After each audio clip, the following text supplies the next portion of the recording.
మన దేశం యొక్క సంపద మీరు ఒకసారి చూసినప్పుడు మన ప్రధానమంత్రి నరేంద్ర మోడీ గారు యోగాని ప్రమోట్ చేశారు.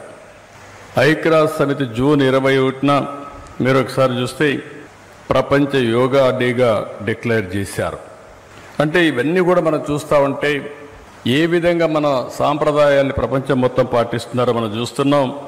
ఇంకొక పక్క నాకు ఎన్నోసార్లు చెప్తున్నా, ఇప్పుడు కూడా చెప్తున్నా, ప్రపంచంలో ఏ దేశానికి లేనటువంటి ఏకైక సంపద ఫ్యామిలీ కుటుంబ వ్యవస్థ భారతదేశం సొంతం. మీరు అమెరికాకి వెళ్ళండి, ఇంకో దేశానికి వెళ్ళండి, ఏ దేశానికి వెళ్ళండి, మనకుండే కుటుంబ వ్యవస్థ ఎక్కడా లేదు. దానివల్ల ఇప్పటికి కూడా ఒక సెక్యూరిటీ ఇవన్నీ వచ్చే పరిస్థితికి వచ్చాయి.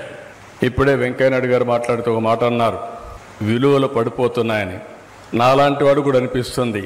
ఒకప్పుడు నేను వాజ్పేయి గారితో, ఎన్టీ రామారావు గారితో, జ్యోతి బాసు లాంటి వ్యక్తులు, లేకపోతే సమాజంలో విలువలు కలిగిన వ్యక్తులతో పనిచేశాం.